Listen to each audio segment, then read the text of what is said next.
So part two of why Jared Kushner is probably not the Antichrist. Again, we're talking about Donald Trump's son-in-law, who has helped negotiate these peace deals with Arab nations and now with Israel and the Palestinians, Gaza, and all that kind of stuff. So he's big in peace deals, negotiations. He's big in technology, which those things do kind of track with the narrative of, Revelation and the end times.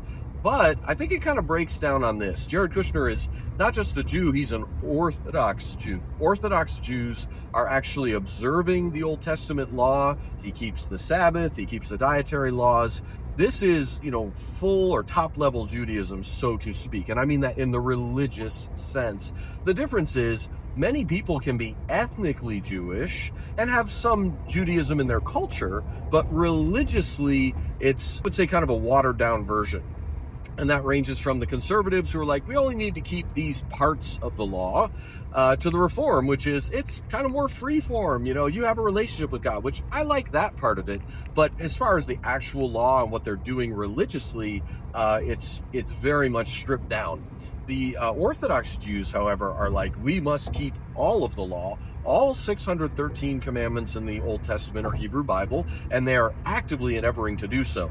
And so you would some ways say they are the most serious in their religious devotion to God, to the Lord. So Jared Kushner is that kind of Jew. Like, I will keep the law and I will follow everything. Some of the other folks kind of bend some of the rules a little bit, or, anyway, blah, blah, blah. We're not going to get too long in that. So I find it a little bit hard to believe that someone who is taking the word of God that seriously and their religious devotion to God would then be used or be the person that ultimately unleashes Jacob's trouble, which is the final 3.5 years of human history as we know it, the greatest time of persecution in world history. Worse than the Holocaust, worse than 70 AD.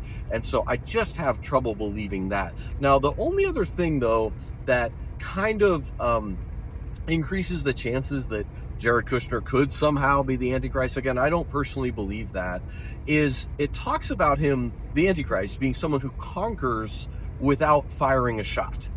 And, he's seen being released on a horse, and he has a bow, but there's no arrows in the bow.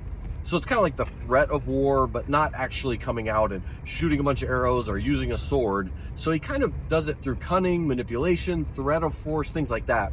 I guess you could argue, Jared Kushner seems like a very mild-mannered person in the way he comes across. And I guess maybe you could make a case that he's going to slyly get in there or connive his way in.